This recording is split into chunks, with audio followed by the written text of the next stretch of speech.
ॐ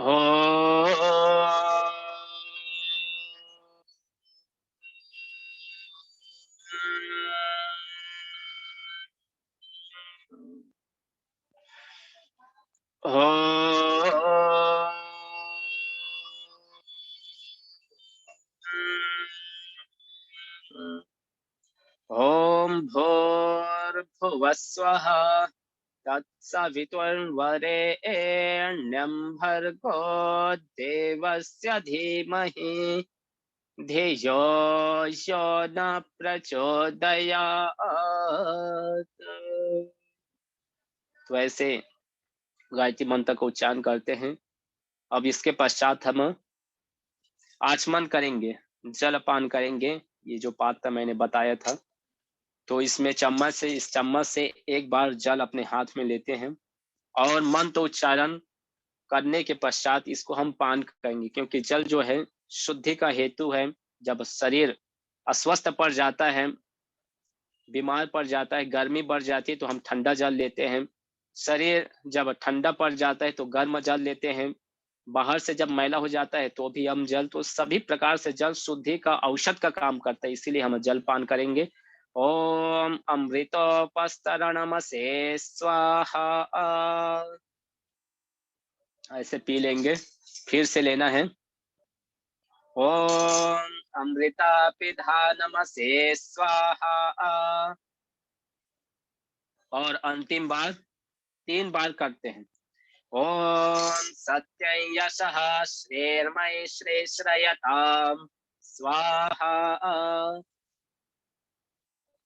3 बार आचमन के पश्चात अब हाथ धोकर जल को इस प्रकार से, एक पात्र है, इस पात्र में छोड़ दीजिए और हाथ इस प्रकार से नैपकिन से पोंछकर सुखाकर अब बाएं हाथ में जल लेंगे। 1 चम्मच जल उतना ही लेना चाहिए जिससे कि वो नीचे ना गिरे और कंठ तक पहुंच जाए। अब हम करेंगे अंग स्पर्शन, और इन 2 उंगलियों से मध्यमा नामिका से, मुख एक है तो मध्य में नासिका, आंख, कान, भुजाएं, पैर जो 2-2 है तो प्रथम दाईं ओर फिर बाईं ओर स्पर्श करते हैं, और इस भाव के साथ कि हम मुख से बोल पाए, नासिका से सूंघ पाए, आंखों से देख पाए, कानों से श्रवण कर पाए, हाथ पैरों से चल पाए, कर पाए, और मन से विचार कर पाए, तो यह जो 11 नंबर की गाड़ी है सुव्यवस्थित चले, लंबी आयु हो, दीर्घ आयुष्य इसका बना रहे, इसलिए हम ये भाव बनाते हुए अंग स्पर्शन करते हैं। ये ओम वांगमा आस्यस्तु, ओम नसोर्मे प्राणोस्तु, ओम अक्ष्णोर्मे चक्षुरस्तु, ओम कर्णयोर्मे श्रोत्रमस्तु, ओम बाहोर्मे बलमस्तु, ओम ऊर्वोर्म ओजोस्तु, ओम अरिष्टानि मेंगानि तनुस्तन्वा मे सहस्पन्तु। तो ऐसे हम संपूर्ण अपनी इंद्रियों को, शरीर को शुद्ध किए, क्योंकि यज्ञ एक मंदिर है। जैसे हम मंदिर जाते हैं, कहीं तीर्थ स्थल जाते हैं तो क्या करते हैं, धवल वस्त्र धारण कर कर जाते हैं, स्नान कर कर जाते हैं, मन को पवित्र कर कर जाते हैं, नैवेद्य लेकर जाते हैं, सुंदर खिले हुए पुष्प हम चढ़ाते हैं। वैसे ही इस यज्ञ रूपी मंदिर में भी प्रवेश करने से पहले अपने आप को हम शुद्ध बनाते हैं, तन मन से। आइए अब दोनों हाथ जोड़कर उस प्रभु की स्तुति प्रार्थना उपासना करेंगे। स्तुति में उनके गुण कर्म स्वभाव को हम स्मरण करते हैं कि हे जगदीश्वर, हे सर्वशक्तिमान, आप हर जगह व्याप्त है, सर्व व्यापक है, सर्व नियंता है, सर्व अंतर्यामी है, आप दयालु, अजर, अमर, अविनाशी है, आप न पक्ष न विपक्ष बल्कि निष्पक्ष चरित्र वाले हैं। इस प्रकार से स्तुति में स्मरण करते हैं, प्रार्थना में मांगते हैं कि जैसे आप दयालु हैं वैसे हम भी दयालु बने, जैसे आप पक्ष विपक्ष से रहित होकर निष्पक्ष चरित्र वाले वैसे हम भी बने। तो प्रार्थना में मांगते हैं और उपासना में अपने जीवन में लाने का प्रयास करते हैं, अपने आचरण में उतरे कि जो हमने गुरुओं से सीखे, शास्त्रों से सीखे, वो हमारे जीवन में उतरे। आइए ईश्वर स्तुति प्रार्थना उपासना करेंगे। अथेश्वरस्तु ते प्रार्थनोपासना। ॐ विश्वानि देव सवितर्दुरिक्तानि परासु वा यद्भद्रं तन्न आसु वा। ॐ हिरण्यगर्भः समवर्तताग्रे भूतस्य जातः पतिरेक आसीत् सदाधार पृथिवीं द्यामुते मां कस्मै देवाय हविषा विधेम। ॐ ज आत्मदा बलिदा यस्य विश्व उपासते प्रसिषय्यस्य देवाः यस्य छायामृतं यस्य मृत्युः कस्मै देवाय हविषा विधेम। ॐ यः प्राणतो निमिषतो महित्वैकयित्राजा जगतो बभूव य एषे अस्य त्रिपदश्चतुष्पदः कस्मै देवाय हविषा विधेम। ॐ येन त्यारुक्रा पृथिवी च दृढा येन स्वस्तभितं येन नाकः यो वन्तरिक्षे रजसो विमानः कस्मै देवाय हविषा विधेम। ॐ प्रजापतेन त्वदेतान्यन्यो विश्वा जातानि परिता बभूव यत्कामास्ते जुमसन्नो अस्तु वयं स्यामपतयो रयीणाम्। ॐ स नो बन्धुर्जनिता सविधाता धामानि वेद भुवनानि विश्वा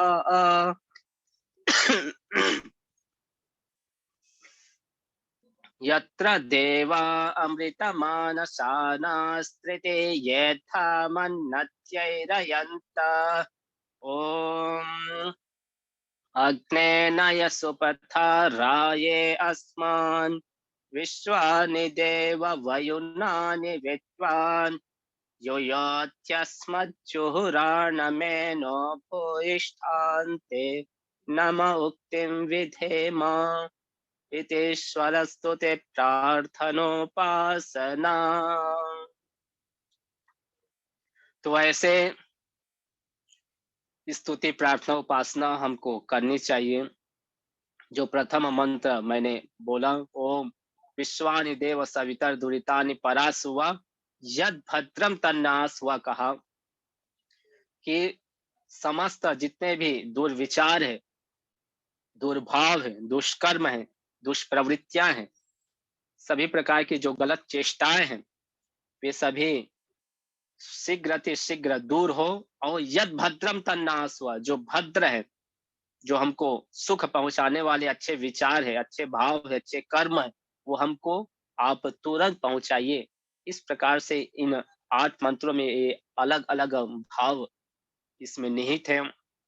आइए अब हम दीप प्रज्वलन करेंगे। इस प्रकार से दीपक मैंने बताया था, पहले ही हम सज्जा कर रख ले। पानी दे और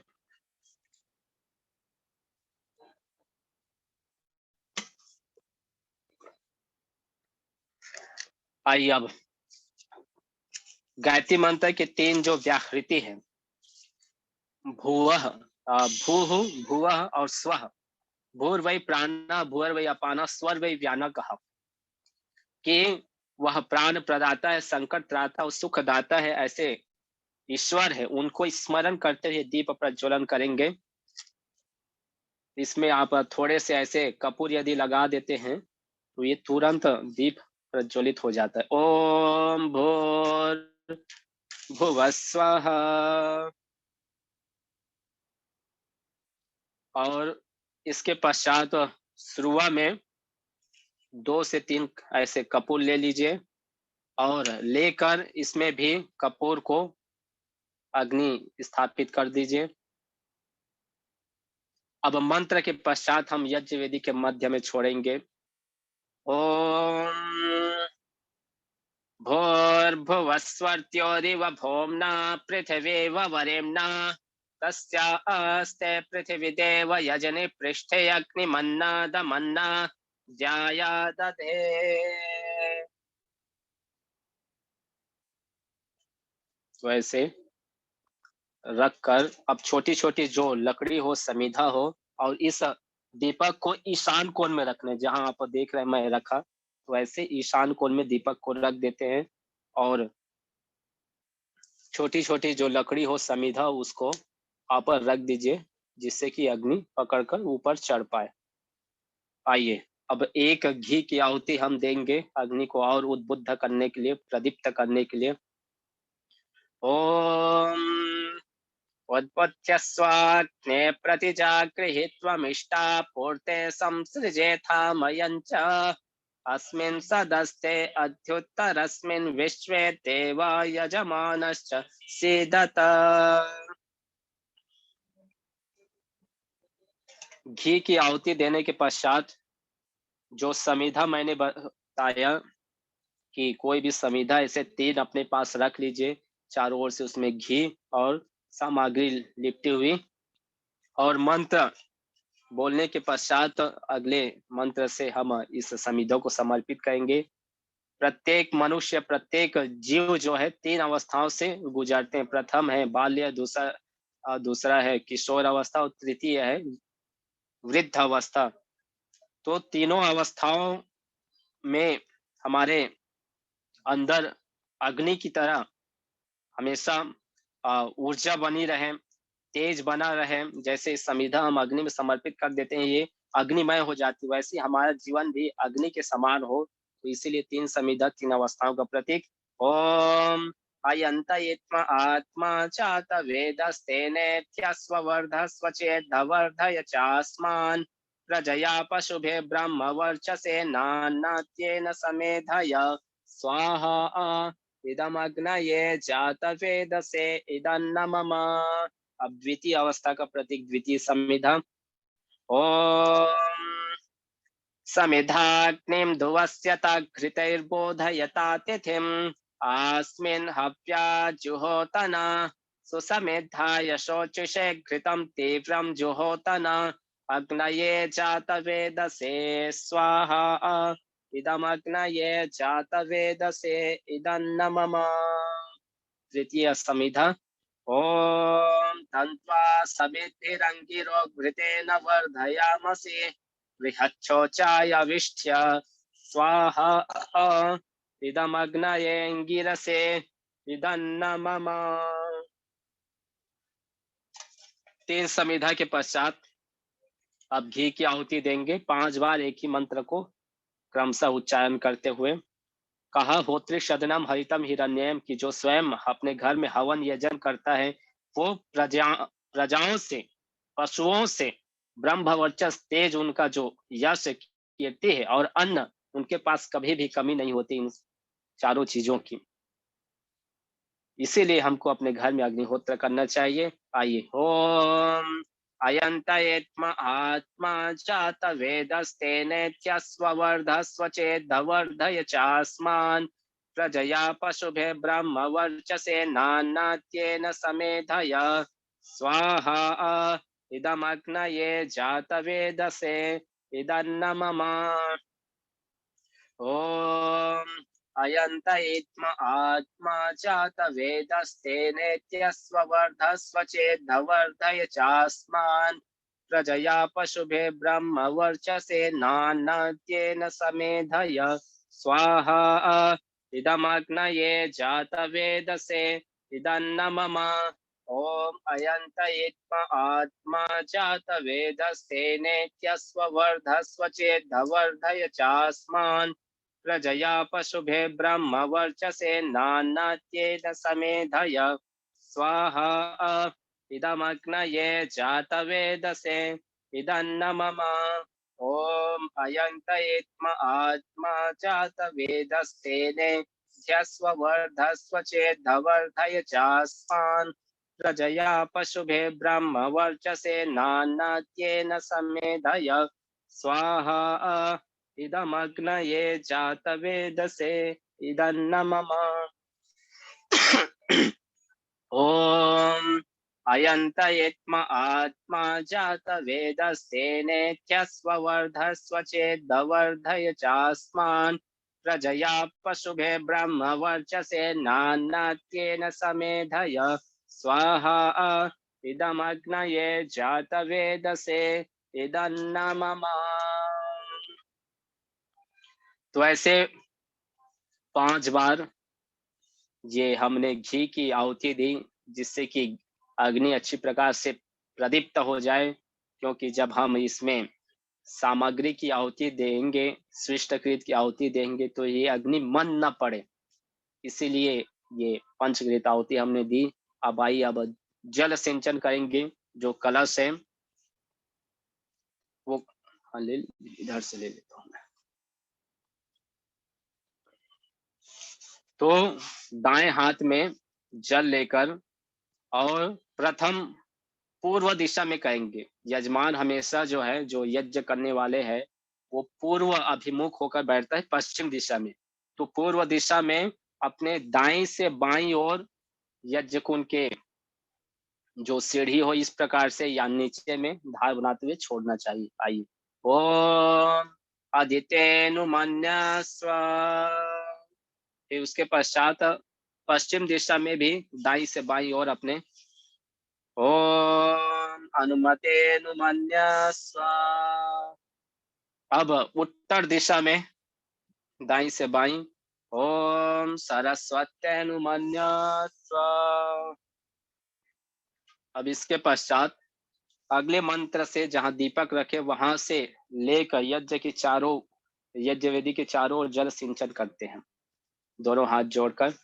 ओम देव सविता प्रसुवयज्ञं प्रसुवयज्ञपतिं भगाय देव्यो गन्धर्वः केतपुः केतं नः पुनातु वाचस्पतिं वाचं न स्वदतु। यदि आप चारों दिशाओं में 4 व्यक्ति बैठे हैं तो एक एक दिशाओं में आपको जल सिंचन करना है, और यदि आप अकेले हैं तो आप चारों ओर कर सकते हैं।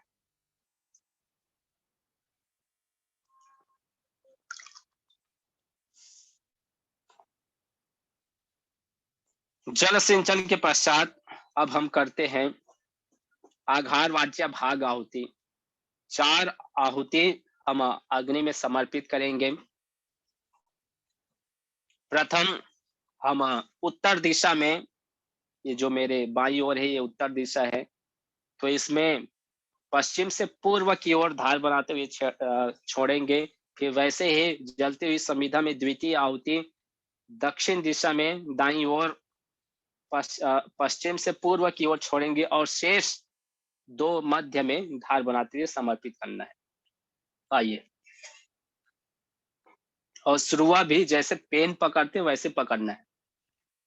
ओम अग्नये स्वाहा इदमग्नये इदन्न मम। ओम सोमाय स्वाहा इदं सोमाय इदन्न मम। ओम प्रजापतये स्वाहा इदं प्रजापतये इदन्न मम। ओम इंद्राय स्वाहा इदमिंद्राय इदन्न मम। अब घी की आहुति के पश्चात इसके साथ अब हम जो सामग्री है उसकी भी आहुति देंगे। महर्षि दयानंद जी ने कहा कि प्रत्येक मनुष्य को नित्य प्रति हवन जब करें तो 16 आहुति से अवश्य ही हवन करना चाहिए। तो हम आइए 16 आहुति से हवन करेंगे। और कहा कि जो गृहस्थी है उनको तो प्रतिदिन एक समय तो करे ही, यदि हो सके तो कम से कम 2 समय अवश्य हवन करे, सुबह और शाम। तो इस प्रकार से ये हमारे लिए निर्देश दिए हैं। तो हम 16 आहुति से हवन करेंगे। आइए सामग्री की भी आहुति देंगे प्रातःकालीन मंत्रों से। ओम सूर्यो ज्योतिर्ज्योतिः सूर्य स्वाहा। हेलो ओम सूर्यो वर्चो ज्योतिर्वर्चः स्वाहा। ओम ज्योतिः सूर्यो ज्योतिः स्वाहा। ओम सजोर्देवेन सवित्रा सजोरुषसेन्द्रवत्या जुषानः सूर्यो वेतो स्वाहा। तो ये 4 आहुति।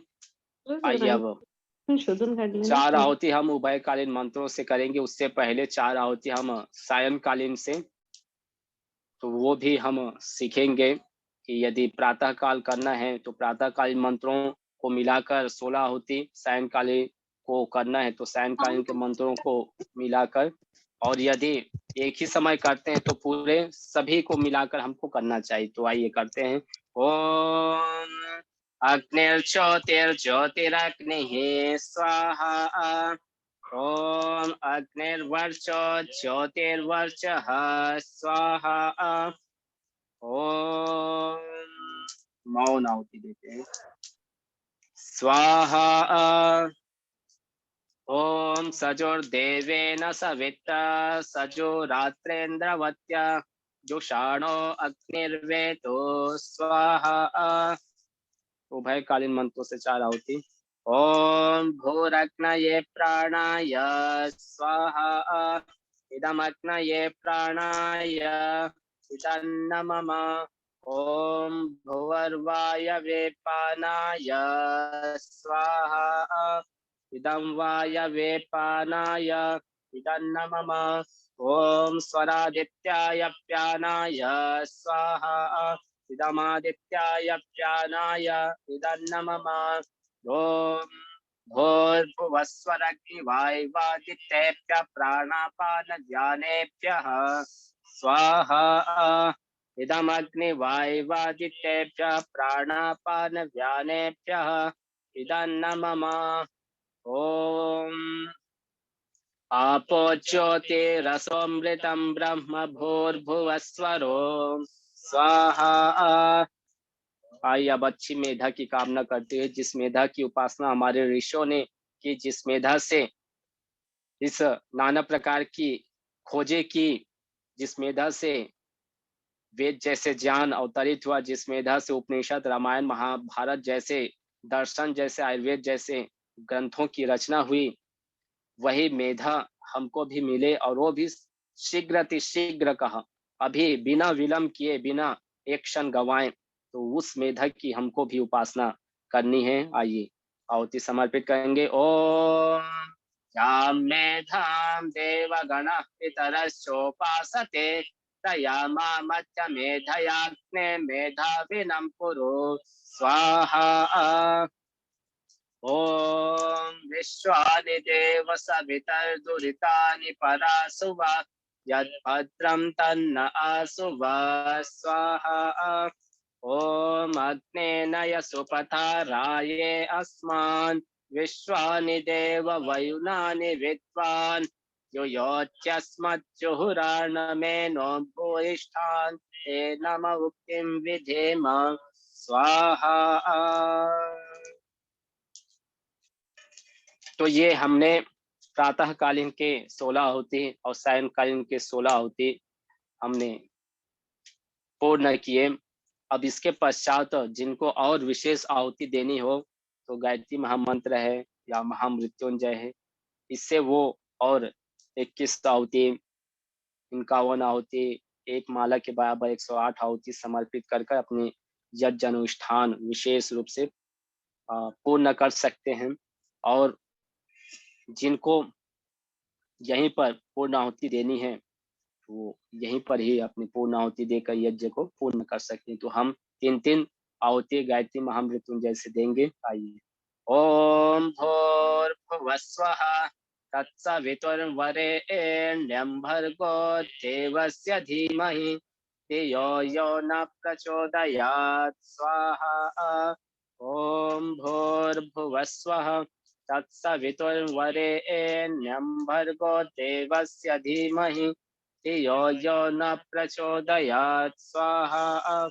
ओम भूर्भुवस्वः तत्सवितुर्वरेण्यं भर्गो देवस्य धीमहि धियो यो न प्रचोदयात् स्वाहा। ओम त्र्यंबकं यजामहे सुगंधिं पुष्टिवर्धनम् उर्वारुकमिव बन्धनात् मृत्योर्मुक्षीयमामृतात् स्वाहा। ओम त्र्यंबकं यजामहे सुगंधिं पुष्टिवर्धनम् उर्वारुकमिव बन्धनात् मृत्योर्मुक्षीयमामृतात् स्वाहा। ओम त्र्यंबकं यजामहे सुगंधिं पुष्टिवर्धनम् उर्वारुकमिव बन्धनात् मृत्योर्मुक्षीयमामृतात् स्वाहा। आइए पूर्णाहुति समर्पित करेंगे। ओम पूर्णमदः पूर्णमिदं पूर्णात् पूर्णमुदच्यते पूर्णस्य पूर्णमादाय पूर्णमेवावशिष्यते स्वाहा। ओम सर्वं वै पूर्णं स्वाहा। ओम सर्वं वै पूर्णं स्वाहा। ओम सर्वं वै पूर्णं स्वाहा। आइए अब यज्ञ शेष करेंगे। एक दो बूंद अपने हाथ में ऐसे घी के ले लेंगे और दोनों हाथों को आपस में घर्षण कर यज्ञाग्नि की ओर रखेंगे। इस अग्निदेव से मांगेंगे, यह जो यज्ञ नारायण भगवान हैं, क्योंकि ये उसी का प्रतिनिधित्व कर रहा है। जैसे ये ओज तेज बल ऊर्जा से प्रकाश से गति से युक्त यह अग्नि, वैसे हम भी ओज तेज बल से युक्त हो, मन्यु से फिर यथा से। तो आइए अब दोनों हाथ हमारी यज्ञाग्नि के ऊपर कर प्रार्थना करते हैं। ओम तेजो असि तेजोमय धेहि ओम वीर्यमसि वीर्यमय धेहि ओम बलमसि बलमय धेहि ओम ओजो असि ओजोमय धेहि ओम मन्युरसि मन्युमय धेहि ओम सहोवसि सहोमय धेहि। गरम गरम हाथ यू को अपने चेहरे पर मालिश करें।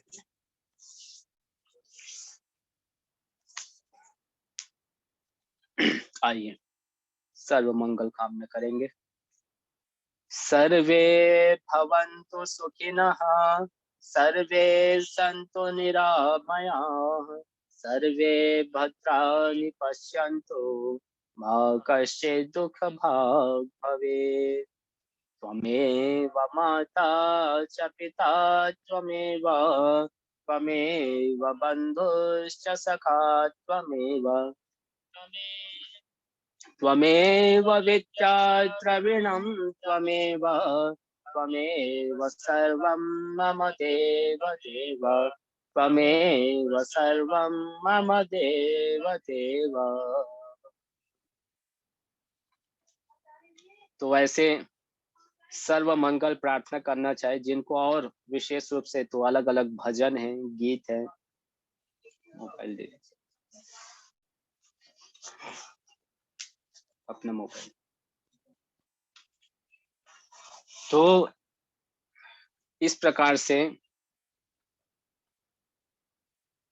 यज्ञ जब पूर्ण हो जाए तो फिर वहीं बैठकर हमको प्राणायाम करना चाहिए, हमको योगासन करना चाहिए अलग अलग, और रोग के अनुसार अपने जो पैकेज है वो हमको करना चाहिए। तो पहले तो हम इसका सिद्धांत जान लेते हैं कि यज्ञ किस प्रकार से कार्य करता है, क्यों हमारे साथ इस यज्ञ को, अग्निहोत्र को परंपरा के रूप में हमारे साथ दैनिक कर्म के रूप में जोड़ा। तो इसके पीछे बहुत बड़ा विज्ञान है, लॉजिक है। पहले भी हमारे ऋषिगण पूर्वजन हवन करते थे। प्रत्येक कर्मों को आप देख लीजिए, जो भी कार्य आज भी हम देखें, तो चाहे वो भूमि पूजन हो, या नए भवन गृह प्रवेश हो, या अलग अलग षोडश संस्कार हो, नामकरण, जात कर्म, या यज्ञोपवीत है, शादी है, विवाह संस्कार है। उसी प्रकार से अलग अलग जो पर्व है, त्योहार है, उन सब में यज्ञ होता है। और अभी आने वाला जो महापर्व होली है, तो होली भी एक यज्ञ का ही रूप है। तो सब यज्ञ ही है, ये सृष्टि ही यज्ञ है। और उस सृष्टि में एक अग्निहोत्र के रूप में हम ये कर रहे हैं, इसका भी अनंत लाभ है। तो आखिर हमारे साथ परंपरा के रूप में इस अग्निहोत्र को क्यों जोड़ा? तो हमारा जो शरीर है, वो पंच महाभूतों से बना है।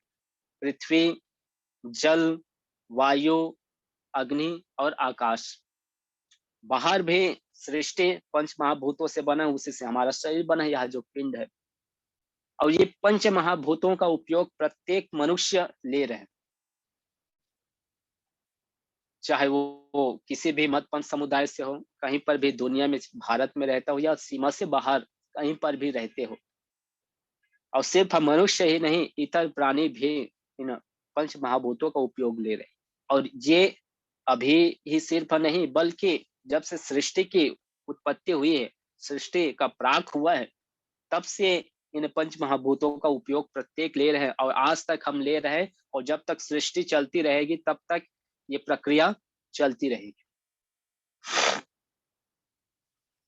तो उस समय भी सभी हमारे जितने भी पूर्वज थे, सब ऋषि मुनि थे, सब पंच महाभूतों का उपयोग लेते थे। भोजन के रूप में पृथ्वी से हम क्या लेते हैं? तो पृथ्वी से हम अन्न, फल फूल लेते हैं, सारे अनाज लेते हैं। जल से हम क्या लेते हैं? जल ले रहे हैं। वायु से वायु ले रहे हैं, प्राण। फिर सूर्य से अग्नि ले रहे हैं। और इस धरातल में भी जो अन्य द्रव्य, उसमें भी अग्नि है। पेड़ों में अग्नि है, जो मिट्टी है उसमें भी अग्नि है। तो अग्नि एक तो सूर्य में है, एक सारे जितने भी स्थूल जगत उसमें भी अग्नि है।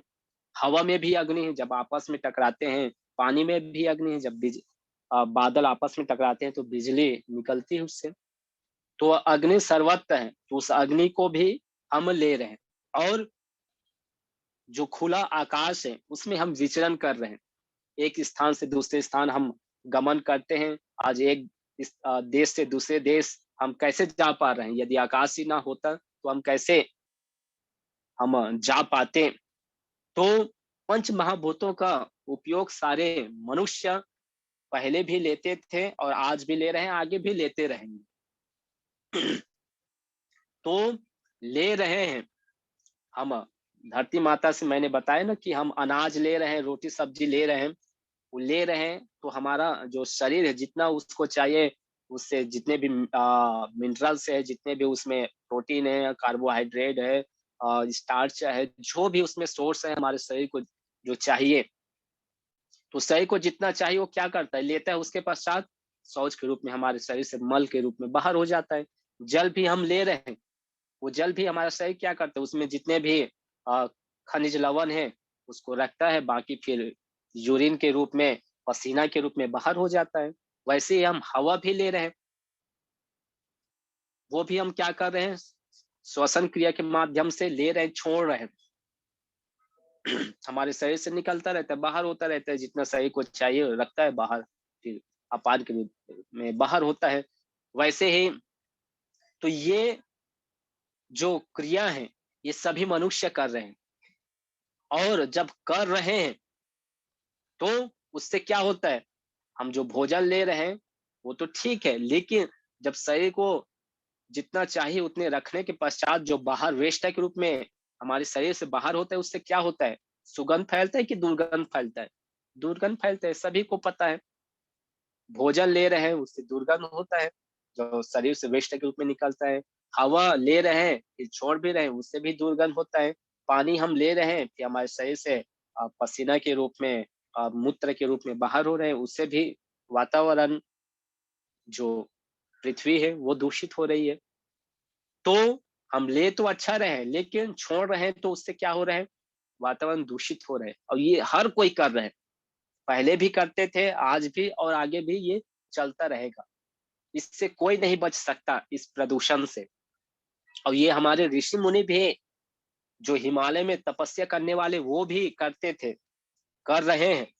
क्योंकि भोजन हम ले रहे हैं, तो लेंगे तो उसको छोड़ना भी पड़ेगा, नहीं छोड़ेंगे तो शरीर बीमार पड़ेगा। देखते हैं शरीर से मल जब नहीं निकलता, कॉन्स्टिपेशन कब्जे की समस्या होती तो शरीर रुग्ण पड़ जाता है, बीमार हो जाता है, उससे पेट खराब रहता है, उससे दिमाग खराब रहता है फिर।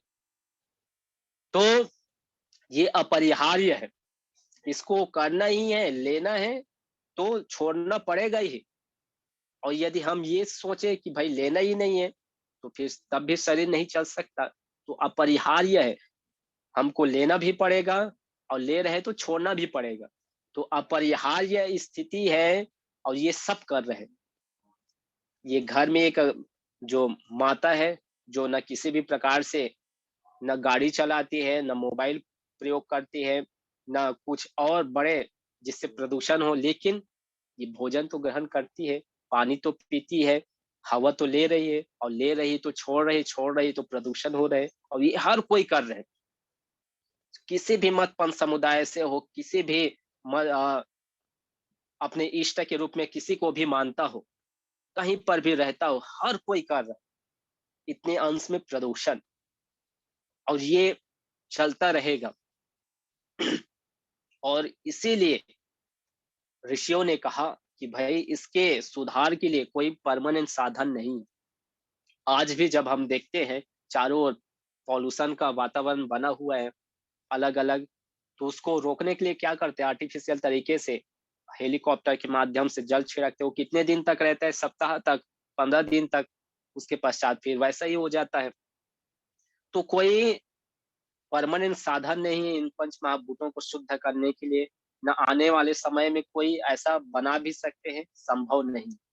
लेकिन शुरू में ही हमारे ऋषियों ने ये अपरिहार्य स्थिति में जो हम प्रदूषण कर रहे हैं, इसके निवारण के लिए हमारे साथ इसीलिए इस यज्ञ को जोड़े, क्योंकि ये परमानेंट साधन है, बहुत बड़ा सैनिटाइजर है, जो पंच महाभूतों को शुद्ध कर सकता है, शोधन कर सकता है।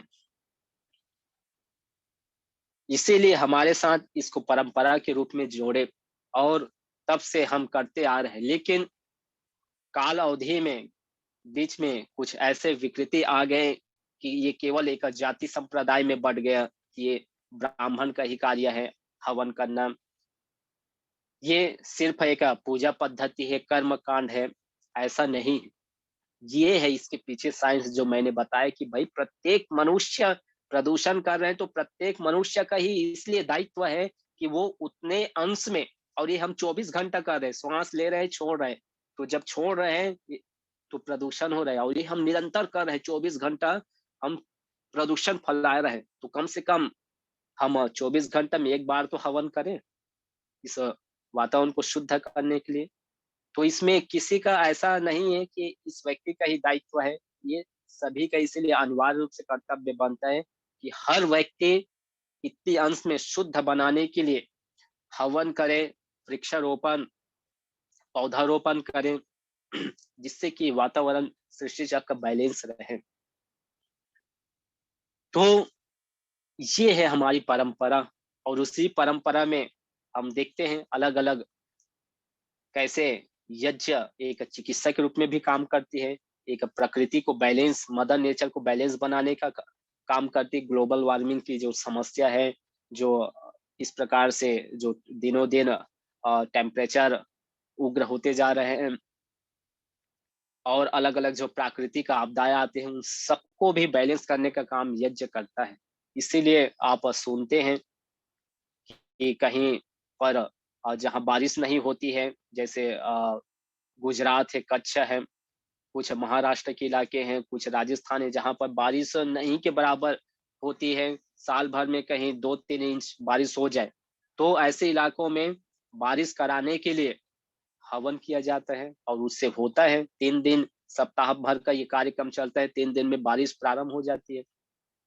जिनको पुत्र की प्राप्ति नहीं हो रही है और ये हमारे लिए बहुत बड़ा उदाहरण है जब हम भगवान श्री राम चारों भाइयों को देखते हैं, राम लक्ष्मण भरत शत्रुघ्न को, जब राजा दशरथ को इसका अभाव सता रहा था कि उनके पास कोई संतान नहीं है, उनके कोई एक भी पुत्र पुत्रियां नहीं है, तब इस अभाव ने, इस उत्कंठा ने उनको इस की ओर झुकाव किया कि क्यों न हवन किया जाए।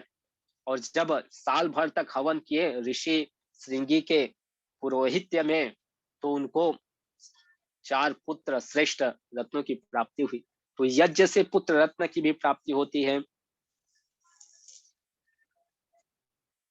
यज्ञ से वृष्टि भी होती है, और जब पूरा हम इसको देखें तो यज्ञ एक चिकित्सा पद्धति है, वैज्ञानिक पद्धति भी है।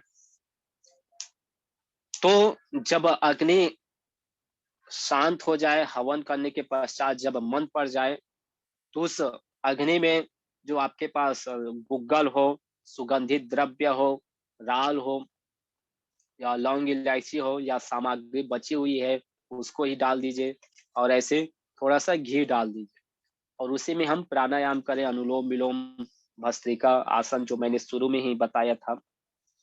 तो आपको बता रहा था मैं कि कैसे ये हमारी परंपरा में इसको जोड़ा गया। फिर अब देखते हैं हम यज्ञ की आवश्यकता, क्यों हमको यज्ञ की आवश्यकता है। एक तो परंपरा के रूप में हमारे साथ जोड़ दिए, अब आवश्यकता देखते हैं। तो जितने भी पदार्थ है इस सृष्टि में, वो 3 अवस्थाओं में मिलती है, और पदार्थों की मुख्य 3 अवस्थाएं, सॉलिड, लिक्विड, गैस, ठोस, द्रव और गैस रूप में। हमारा शरीर भी 3 अवस्थाओं में आपको मिलेगा। ऐसे तो पंच महाभूतों से बना है सृष्टि और हमारा यह पिंड, लेकिन जब उसको हम इस 3 अवस्थाओं में डिवाइड करते हैं, तो ये 3 अवस्थाओं में हमारा शरीर आपको मिलेगा, प्रकृति मिलेगी, कहीं पर भी आप चले जाओ। और 3 प्रकार के हमारा भोजन भी है। सॉलिड चीज में हम क्या लेते हैं, तो सॉलिड में हम लेते हैं रोटी सब्जी चावल फल। लिक्विड में हम क्या लेते हैं, तो लिक्विड में हम लेते हैं दूध लेते हैं, जूस लेते हैं, और अन्य सूप लेते हैं, पानी लेते हैं। और गैस में हम क्या लेते हैं, तो गैस में हम हवा लेते हैं, केवल ऑक्सीजन ही नहीं लेते, हम हवा लेते हैं। हवा में जितने भी घुले हुए, चाहे वो ऑक्सीजन हो या अन्य हमारे लिए जो आवश्यक गैस हो, उसके अतिरिक्त जो जहरीली गैस, टॉक्सिक जो गैसेज, वो भी घुली हुई है, SO2, NO2, CFC जैसे, CO जैसे, CO2। तो ये सारे, और साथ में कोरोना भी कहाँ से आ रहे हैं, ओमिक्रॉन कहाँ से आ रहे हैं, डेल्टा वायरस कहाँ से आ रहे हैं, हवा से आ रहे हैं, इसीलिए हम मास्क लगा रहे हैं। तो ये सारे हवा में घुले हुए, तो हवा के माध्यम से हम इन सबको ले रहे हैं। तो ये 3 प्रकार के हमारा भोजन है। अब देखते हैं हम कि हम जो भोजन ले रहे थे, वो कितने बार हम लेते हैं। रोटी सब्जी हम 24 घंटे में कितने बार लेते हैं, तो हम सामान्य 3 बार लेते हैं, जिनको अधिक क्षुधा हो तो उससे अधिक। पानी हम कितने बार पीते हैं, तो 3 को हम डबल करें 6, कोई 10 बार तक, कितने बार पीते हैं।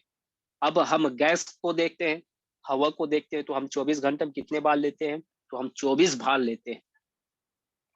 हम बिना भोजन के, अर्थात जो चबा कर खाने वाली चीज है, उसके बिना हम कई दिनों तक, कई सालों तक रह सकते हैं। और ये हम देखते हैं कि कई लोग जो है केवल दूध जूस लिक्विड में ही बिना अनाज के अभी भी रह रहे हैं।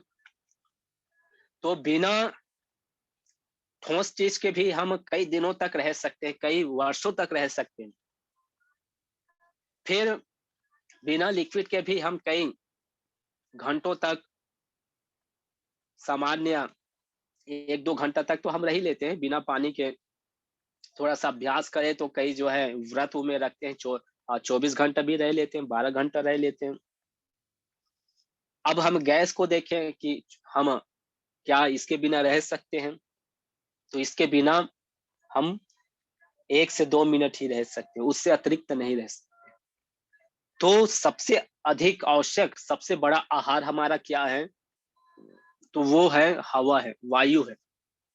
जो हम 24 घंटा ले रहे हैं सोते बैठते उठते जागते सारे कार्यों को करते हुए, भोजन करने के लिए हमको समय निकालना पड़ता है आधा घंटा 15 मिनट, पानी पीने के लिए भी हमको 1-2 मिनट निकालना पड़ता है। अब किसी से फ़ोन में बात करते हुए पानी नहीं पी सकते, रोकना पड़ेगा। लेकिन हम फ़ोन में बात करते-करते हम श्वास ले रहे हैं, तो श्वास लेने के लिए, हवा को ग्रहण करने के लिए हमको कोई समय नहीं निकालना पड़ता।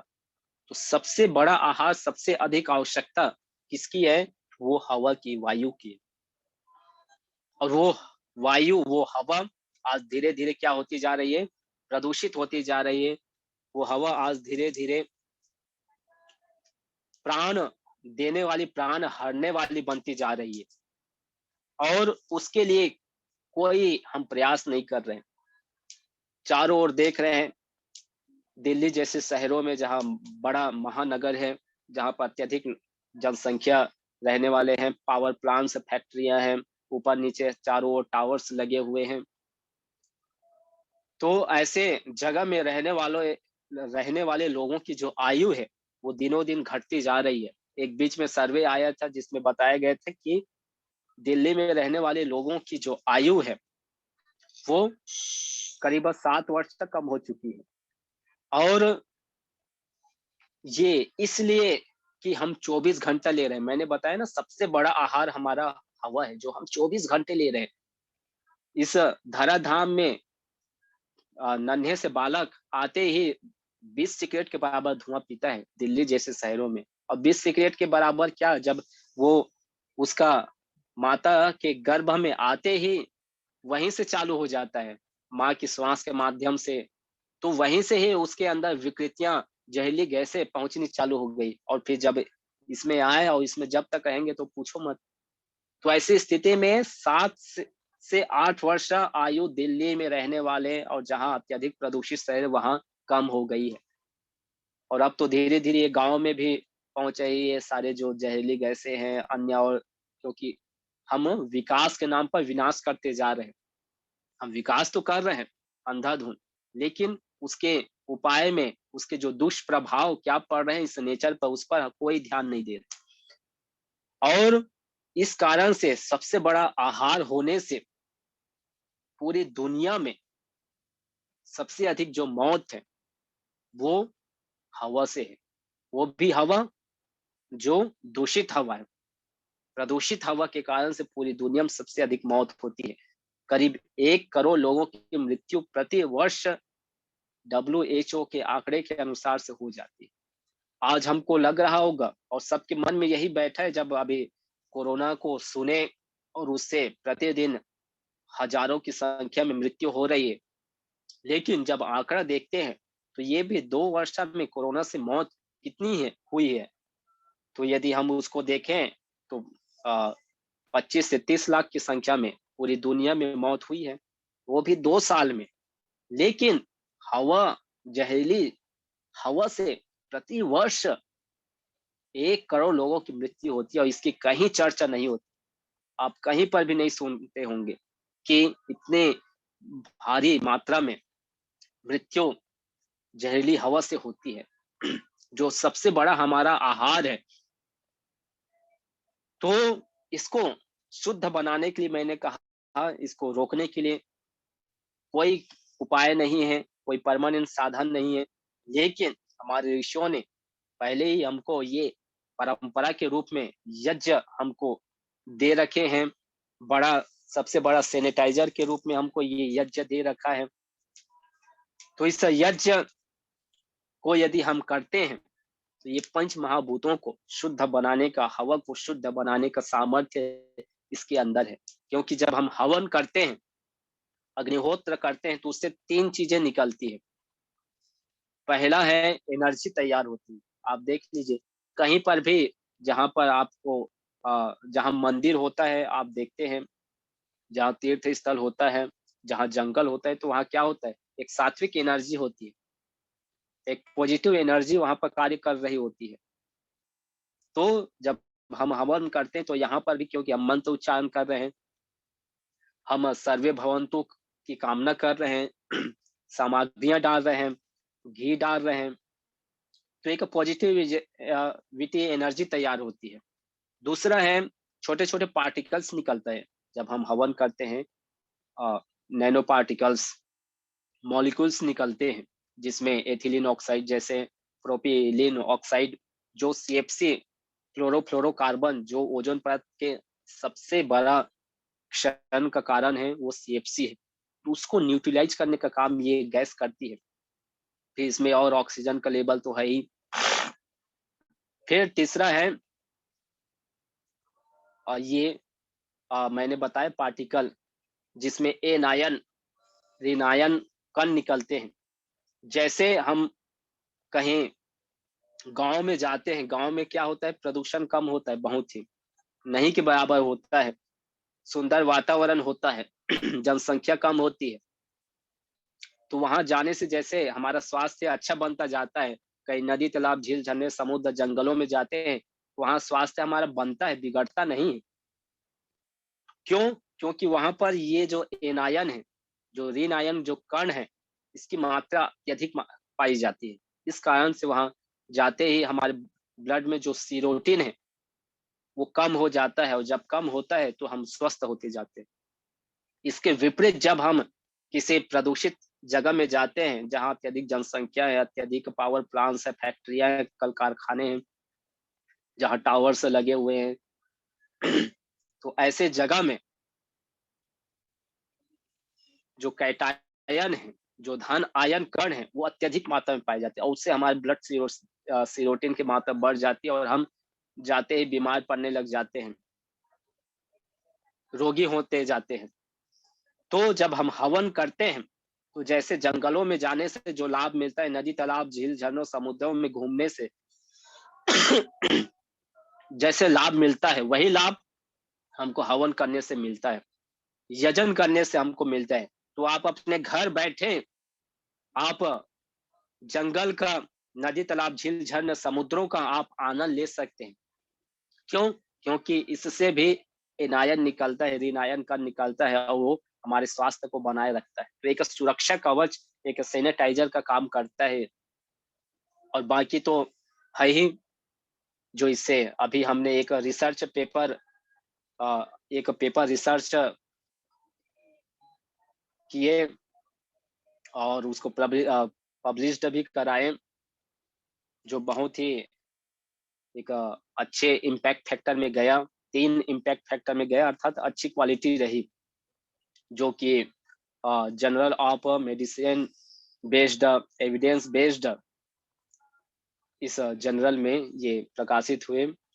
जो विषग्न धूप हमारी हवन सामग्री है, जो हमने पैथोजन बैक्टीरिया अलग-अलग देखे, जो सरफेस पर हमारी स्किन पर पाई जाती है, हमारे लंग्स पर पाए जाने वाले जो बैक्टीरिया है, फिर हमारे पेट में, फिर जो प्रजनन संबंधी जो पैथोजन बैक्टीरिया है, तो ऐसे करीब 5 बैक्टीरिया लिए गए, और उन बैक्टीरियों पर जब इसके धुआँ का प्रभाव देखे, जो विषग्न धूप हवन सामग्री है, तो उसकी मात्रा, जो ग्रोथ वे कर रहे थे, उनको वो रोकने का काम किया, और रोकने के साथ-साथ उसको कंट्रोल भी किए।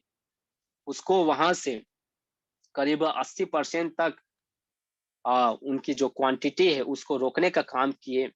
और साथ में जब हमारे लंग्स पर इसका प्रभाव देखा गया, क्योंकि कई लोगों की ये समस्या बनी रहती है कि जी, जब हवन करते हैं तो उससे धुआँ निकलता है, और धुआँ से अस्थमा, दमा की समस्या होती है, वो तो श्वास के लिए, हमारे शरीर के लिए, सेहत के लिए बहुत ही नुकसानदायक है, लेकिन ऐसा नहीं है। वहाँ का जो धुआँ है, जो गाड़ियों से निकलने वाला है, और यहाँ का धुआँ, आसमान का अंतर है। वहाँ रॉ मटेरियल क्या है, वो आप देखिए।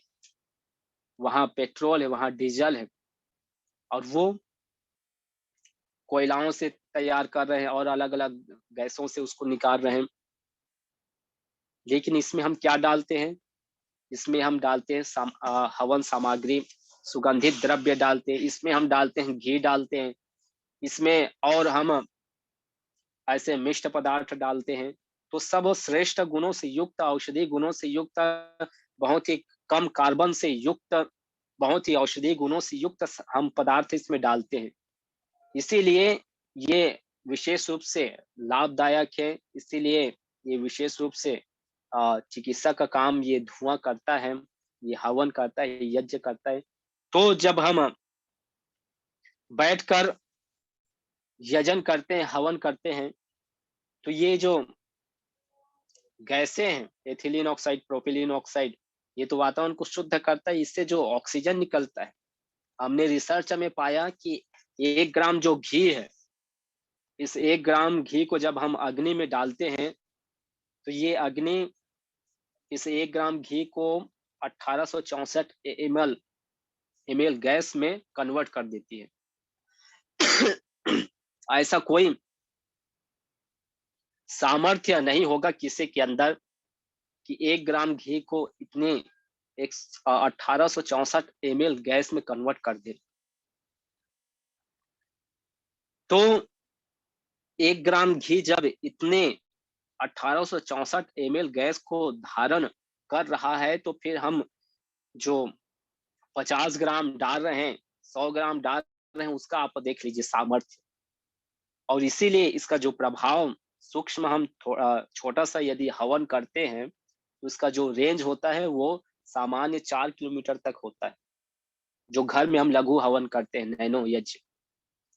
बाकी जो और बड़ा करते हैं वो तो फिर अभी रिसर्च की बात है कि कहाँ तक उसका प्रभाव पड़ता है, कितने किलोमीटर। तो सामान्य तो 100-200 किलोमीटर तक उसका प्रभाव पड़ता है, लेकिन और वो कितना दूर, शास्त्रों में तो द्युलोक तक की बात कही गई कि द्युलोक तक प्रभाव पड़ता है, अर्थात जहाँ सूर्य हमको दिखाई दे रहे हैं उतने किलोमीटर तक, कई करोड़ किलोमीटर तक उसका प्रभाव पड़ता है। क्यों? क्योंकि अग्नि सबसे सूक्ष्म है, और जो जितना सूक्ष्म होता है वो उतना ही पावरफुल होता है। जैसे ईश्वर है, उससे पहले हम देख ले कोरोना।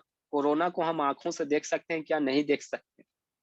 उसको अनुभव भी हम नहीं कर सकते कि यहाँ पर कोरोना होगा, नहीं कर सकते, क्योंकि वो बहुत ही सूक्ष्म है। लेकिन उसको हम आंखों से तो नहीं देख सकते हैं, परंतु हम उसको सूक्ष्मदर्शी से, माइक्रोस्कोप से हम देख सकते हैं। उसमें दिखता है कि ये कोरोना है, उसके साइज इस प्रकार से है।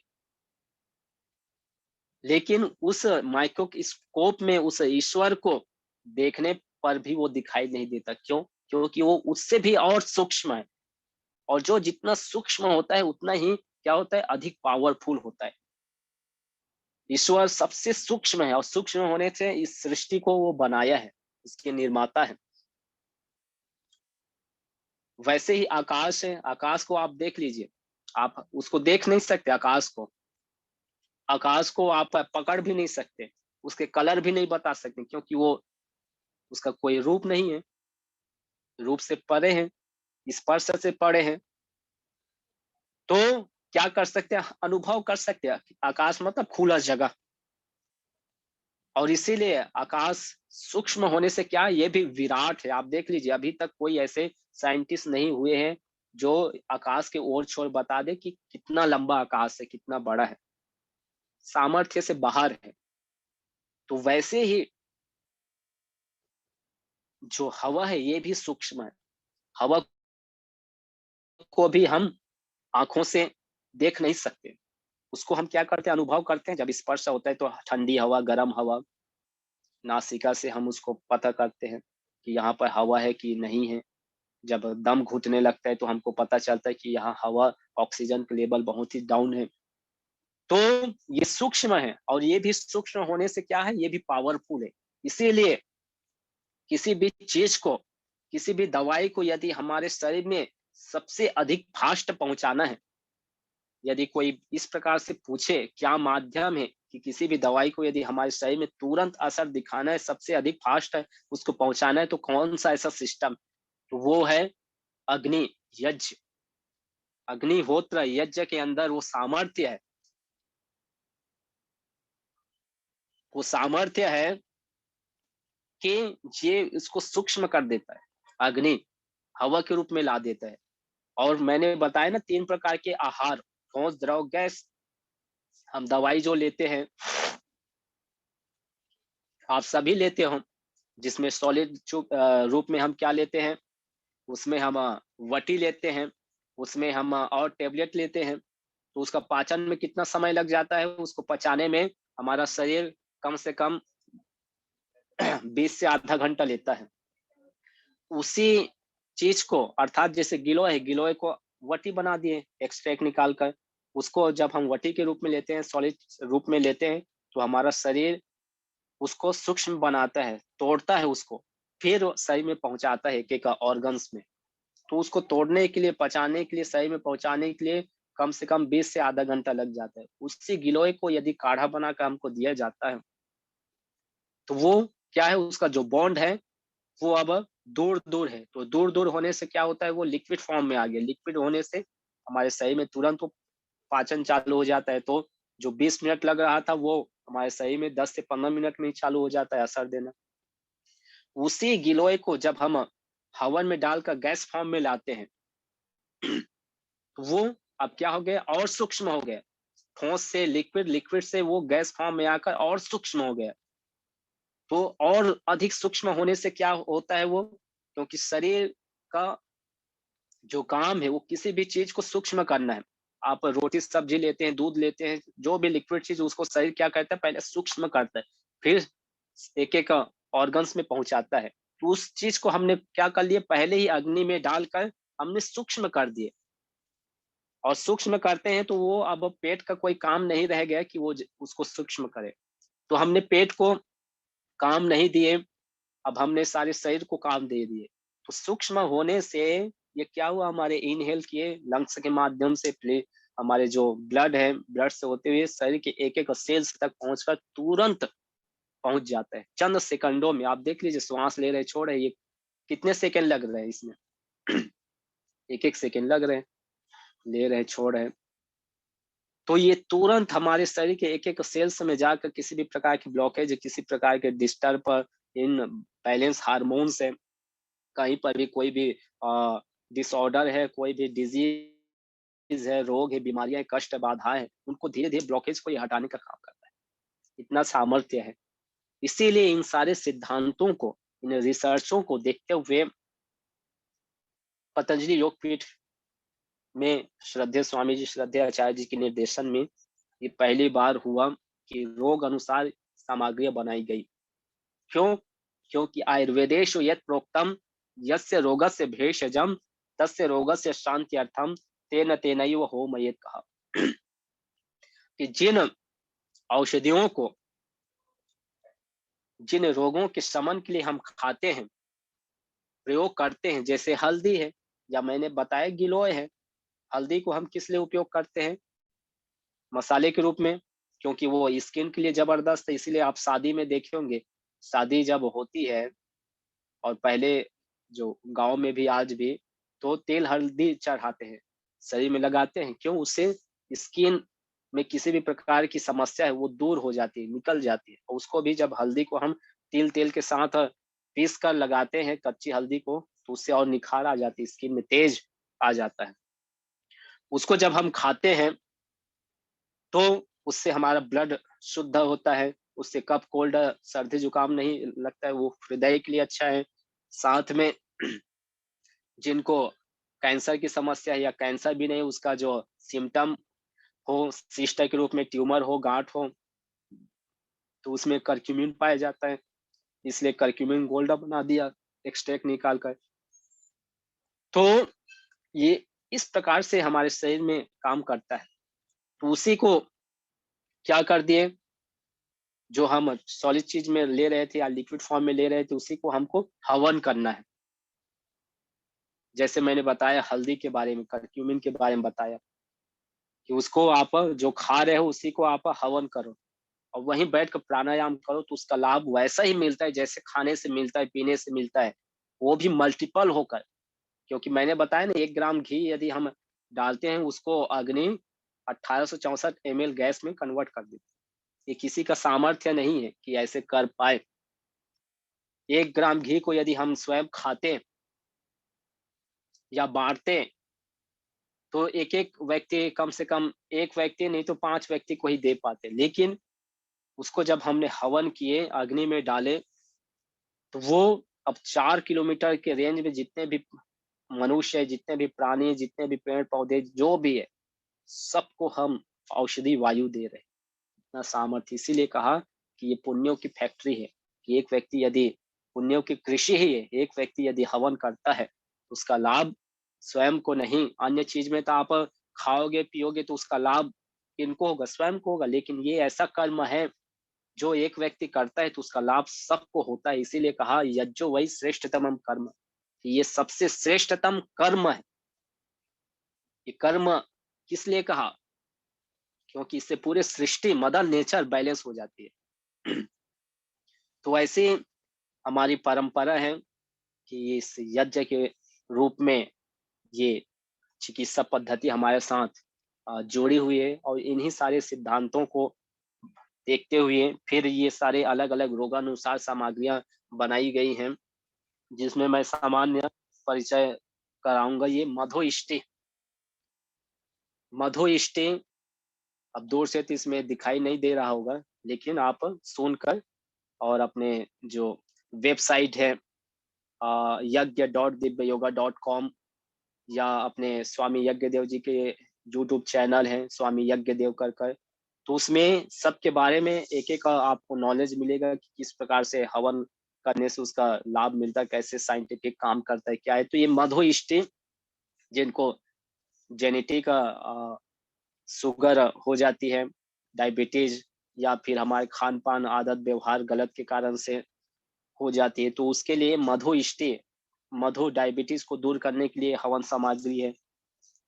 फिर वैसे पित्तेष्टि है, शरीर में गर्मी बढ़ जाती है, अधिक गर्म चीज़ खाने के कारण से, और उस कारण से फिर निद्रा अनिद्रा की समस्या रहती है, फोड़े-फुंसी निकल आते हैं, एसिडिटी बनता है खूब, तो ऐसी स्थिति में पित्तेष्टि हवन सामग्री है, पित्त रोगों के शमन के लिए। फिर कफेष्टि हवन सामग्री, कफ संबंधी जितने भी चाहे वो श्वास हो, दमा, अस्थमा की समस्या हो या साइनस एलर्जी, कफ कोल्ड की समस्या हो, तो उसके लिए कफेष्टि, कफ कफ रोगों के निवारण के लिए। फिर चर्मेष्टि जो मैंने बताया, चर्म रोगों के लिए। अभी मैं जहाँ बैठा हूँ ये नेचुरोपैथी जो योगग्राम है, वहाँ पर यज्ञ थेरेपी की जो अलग-अलग कुटिया बनी है, जहाँ पर यज्ञ चिकित्सा की जाती है, तो वैसे ही एक ये कुटिया है जहाँ मैं बैठा हूँ। तो यहाँ पर हम ये सारी चिकित्सा करते हैं, तो उसमें ये चर्मेष्टि है। चर्म रोगों के निवारण के लिए जिनको सोरायसिस, एक्जिमा हो जाते हैं, लेप्रोसी, ल्यूकोडर्मा की समस्या हो जाती है, और स्वेलिंग आ जाती है, इचिंग खुजली होती है, काले धब्बे हैं, तो ऐसे, तो उसमें क्या करते हैं, इसी चर्मेष्टि से हम हवन कराते हैं। 11 आहुति गायत्री मंत्र यदि पता है तो उसी से ही करा देते हैं। तो गायत्री मंत्र से 11 आहुति हवन करें, और उसके पश्चात ये जो धुआँ ऐसे निकल रहा हो, उसी में आप ऐसे बैठ जाएँ कपड़े ओढ़कर और शरीर में धुआँ लगने दें। या फिर स्टीम जो लेते हैं तो ऐसे बॉक्सों में बिठा देते हैं और शरीर में पूरा धुआँ लगने देते हैं। तो उससे पूरे शरीर का प्रक्षालन हो जाता है, शरीर का शुद्धिकरण हो जाता है और उसको विशेष लाभ मिलता है। तो ये चर्मेष्टि हवन सामग्री, इसकी जो राख है, भस्म है, उस भस्म को भी हम उनके शरीर में लेपन करते हैं। उनको खिलाते हैं पाउडर कर कर बहुत ही, या वटी के रूप में, यज्ञ प्रसादम के रूप में ये निकाले हुए हैं, तो उसको खाते हैं तो उससे हमारा जो पेट है वो ठीक रहता है, उससे स्किन की समस्या नहीं होती, डाइजेस्टिव सिस्टम ठीक रहता है, स्किन में निखार आती है, तो ये है। फिर वैसे ही मेधेष्टि है, मस्तिष्क संबंधी रोगों के लिए, जिसमें इंसोम्निया की समस्या, डिप्रेशन, स्ट्रेस है, माइग्रेन की समस्या है, या एंजाइटी फोबिया है, ऑटिज्म की समस्या है, पैरालिसिस है, पार्किंसन है, मिर्गी की समस्या है। तो ऐसे रोगों के लिए ये मेधेष्टि स्मरण शक्ति को बढ़ाने के लिए। फिर वैसे ही हृदयेष्टि जिनको हार्ट की समस्या, हार्ट बीट खूब बढ़ जाता है, या हाइपरटेंशन, हाइपोटेंशन, हाई बीपी, लो बीपी, कोलेस्ट्रॉल की समस्या है, ट्राइग्लिसराइड की समस्या है, उन सभी के लिए हार्ट संबंधी ये हृदयेष्टि। फिर वातेष्टि जिनको वात संबंधी रोग हो जाता है, रोमेटाइड आर्थराइटिस, पूरे हाथ पैर टेढ़े-मेढ़े हो जाता है, या शरीर में कहीं पर भी पेन है, या साइटिका है, सर्वाइकल की समस्या है, स्पॉन्डिलाइटिस है, कमर की समस्या, स्लिप डिस्क है, तो वात संबंधी वायु तत्व हमारे शरीर में बढ़ जाता है। तो उस कारण से फिर हमारे जो बोन्स हैं, हमारे जो मसल्स है, जो कार्टिलेज है वो घिस जाता है और उसमें पीड़ा बढ़ जाते हैं। तो ये वातष्टि वात रोगों के शमन के लिए। फिर वैसे ही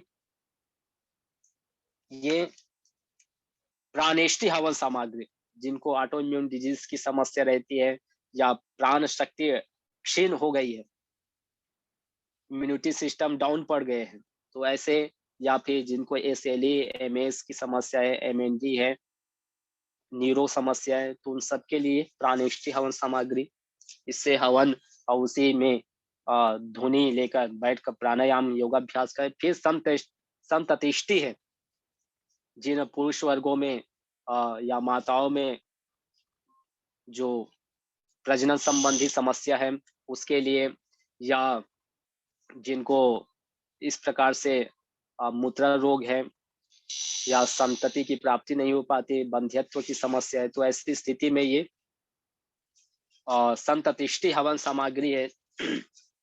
फिर कर्कटेष्टि हवन सामग्री है, जिनको कैंसर हो जाता है या कैंसर नहीं है, इसका लक्षण दिखाई दे रहे हैं, लक्षण भी नहीं उस प्रकार से किसी भी प्रकार से शरीर में कहीं गांठ है, तो सभी प्रकार के बोन कैंसर है, स्किन कैंसर है, लंग्स कैंसर है, ब्रेन कैंसर है या सिस्ट है, तो सभी प्रकार के रोगों के लिए कर्कटेष्टि, कर्कट संस्कृत में इसको बोलते हैं। फिर प्रारब्धेष्टि हवन सामग्री,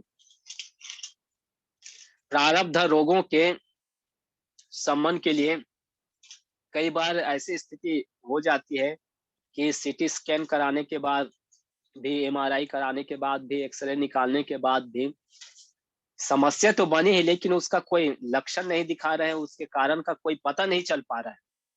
और ऐसे हुआ है कि मैंने प्रत्यक्ष देखा है, अपनी एक सुरेश भाई जी की बहन जो बेंगलुरु में रहती है, वनिता बहन, उनको ऐसे ही खाते खाते अचानक से गले में कुछ लगा, फंसा हुआ, और फिर अचानक से आवाज चली गई।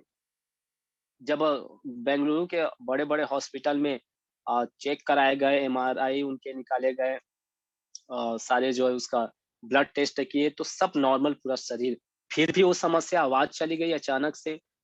फिर चूंकि वो उनके भाई मुंबई में रहते थे, तो वो अपने बहन को मुंबई बुला लिए कि यहाँ पर हम दिखाएंगे, वहां पर भी अलग अलग दिखाए बड़े बड़े हॉस्पिटल में, लेकिन वहां पर भी पूरे हर चीज शरीर के जो बैलेंस है वो बरकरार था, कोई उनको समस्या नहीं थी, लेकिन अचानक से आवाज चली गई।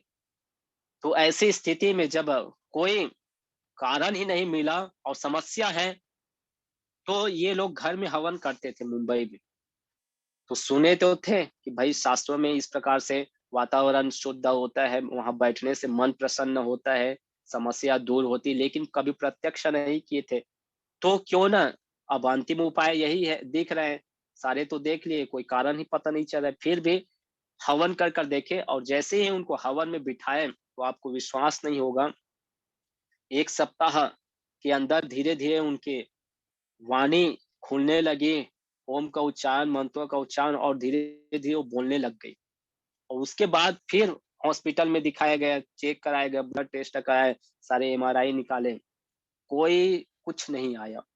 तो ऐसी स्थिति बन जाती है कि समस्या तो होती है, लेकिन कोई कारण का पता नहीं चलता, सब कुछ इंस्ट्रूमेंट लेने के बाद भी। तो इनको बोलते हैं प्रारब्ध दोष, जो हमारे अगले पिछले शरीर, जो सूक्ष्म शरीर में, वो हमारे चाहे बीमारी हो या गलत संस्कार आदत, वो स्टोर होकर इस शरीर में आ जाता है, और वो फिर उभरने लगता है, वो दुख देता है। तो ऐसी स्थिति में उसके निवारण के लिए भी हमारे यहाँ यज्ञ कर कर उसको दूर करने का एक बहुत बड़ा उपाय बताया गया। उसके लिए फिर मैंने बताइए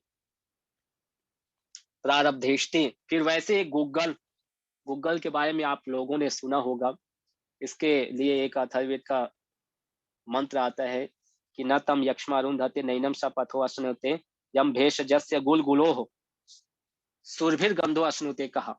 कि जिनको गूगल की सुगंध खुशबू प्राप्त हो जाती है, उनको किसी भी प्रकार की यक्ष्मा ट्यूबरकुलोसिस रोग नहीं होता। दूसरा है कि उनको मस्तिष्क के संबंधी कोई भी बीमारी नहीं होती। और तीसरा है कि किसी भी प्रकार से माइक्रोबायोलॉजिकल पॉल्यूशन है, जिसमें ये बैक्टीरिया, वायरस, फंगस के जो उसके कारण से जो रोग पैदा होते हैं, समस्या आती है, उनको भी दूर करने का सामर्थ्य इस गूगल के अंदर है। और ये रिसर्च में भी हमने पाया कि ये त्रिदोष शामक है। ये बैक्टीरिया, वायरस, फंगस जो पैथोजन पैदा करने वाले हैं, पैथोजन है, उसको भी ये कंट्रोल करने का काम गूगल करता है। इस कारण से इसकी महिमा जगह-जगह शास्त्रों में और हर औषधि में हम हर रोगानुसार जो सामग्री उसमें हम गूगल अवश्य इसलिए देते हैं कि वो सुगंध कारक भी है और प्लस में ये सारे रोगों को दूर करने का सामर्थ्य भी रखता है, त्रिदोष शामक भी है। फिर वैसे ही ये दिव्येष्टि हवन सामग्री दिव्यता प्राप्ति करने के लिए जब हवन पूर्ण हो जाए, अग्नि शांत हो जाए अंगारे के रूप में, तो उसमें ये सामग्री थोड़ी सी निकाल कर ऐसे आप ऊपर में रख दो। यदि आप कभी ऐसी परिस्थिति बन जाती कि भई हम हवन नहीं कर पा रहे हैं या बहुत ही ज़रूरी आपको काम पड़ रहे हैं और आप उस लाभ भी लेना चाहते हैं, अन्य काम कर रहे हैं कार्यों को अपने, तो आप ऐसे अंगारे में ये डाल दो और अपने सारे रूम में घुमा दो, तो पूरा सैनिटाइज़ हो जाता है।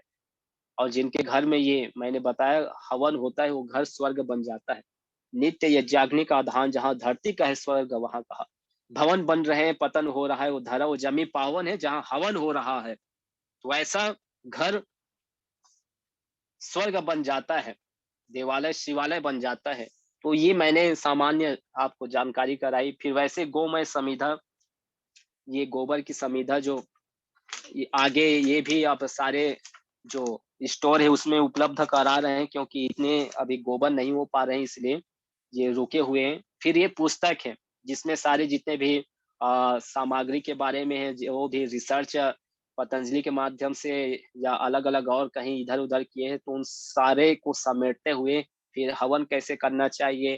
फिर रोगानुसार यज्ञ, योग और आयुर्वेद ये तीनों का पालन कैसे कर कर हम पूरा रोगों से छुटकारा पा सके तो उसके लिए ये अपने पतंजलि की पुस्तक यज्ञ योग आयुर्वेद चिकित्सा कर कर तो ये भी जबरदस्त है। तो इसमें पूरी जानकारी थेरेपी कैसे करनी है तो दिए हैं। तो ये सामान्य मैंने थोड़ी जानकारी दी, बाकी तो ये तो बहुत बड़ा विस्तार है और ये हम अगले सत्र में करेंगे। तो इस प्रकार से यदि हम करते हैं तो निश्चित रूप से हम इसको एक थेरेपी के रूप में अपने घर में हम उपयोग कर सकते हैं। हम करते तो हैं हवन, लेकिन हमको उस बारे में पता नहीं है कि कैसे करना है और किस समय क्या कौन से सामग्री डाल लें।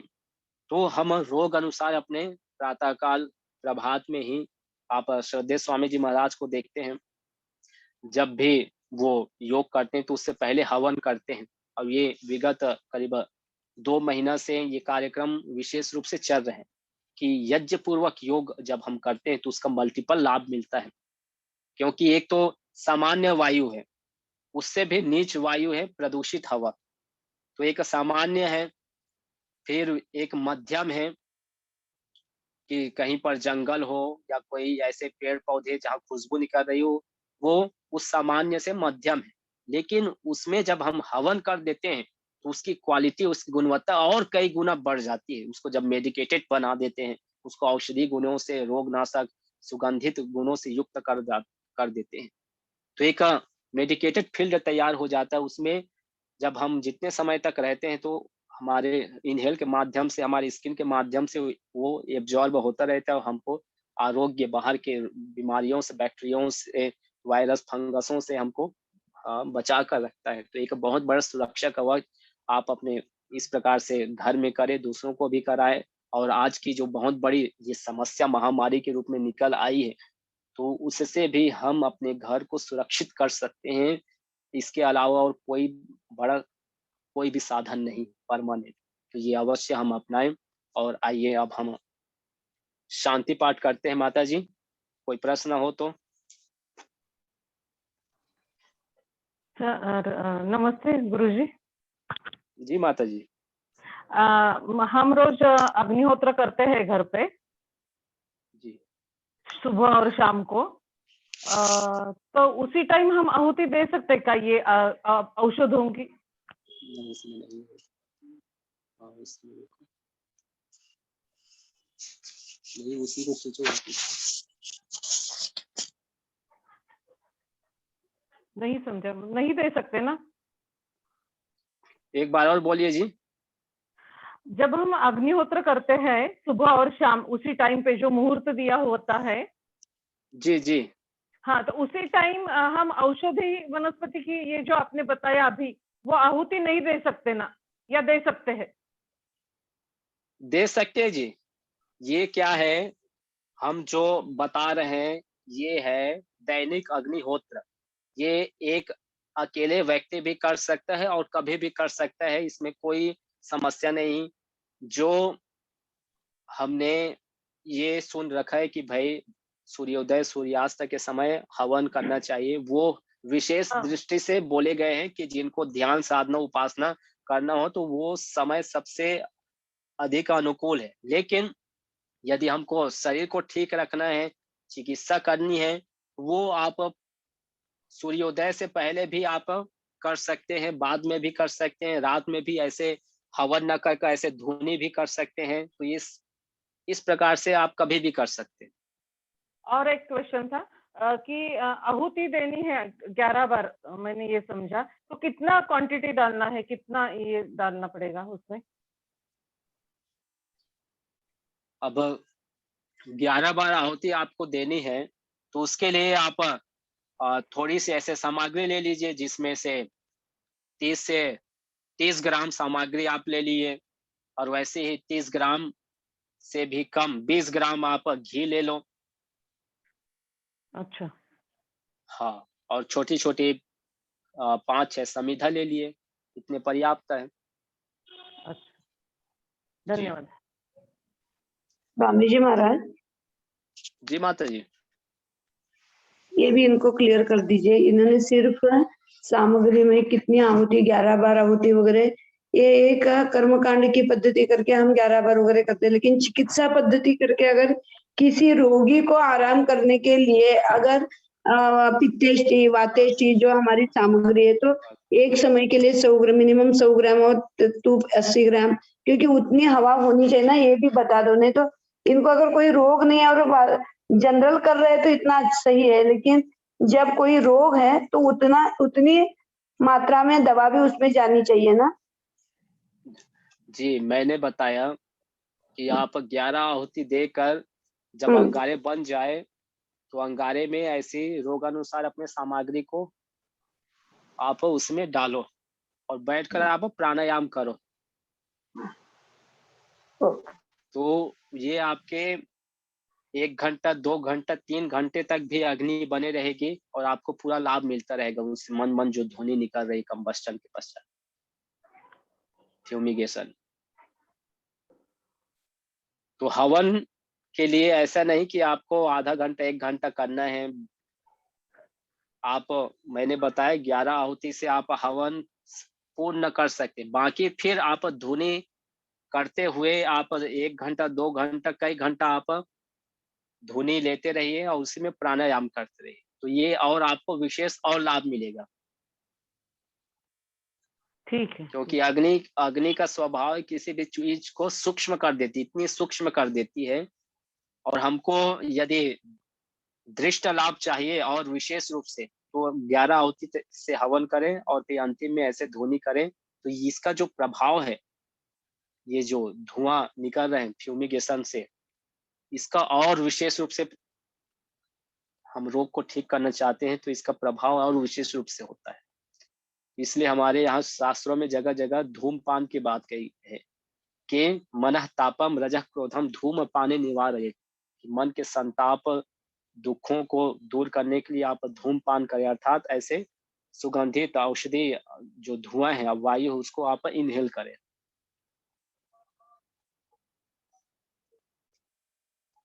जी माता जी।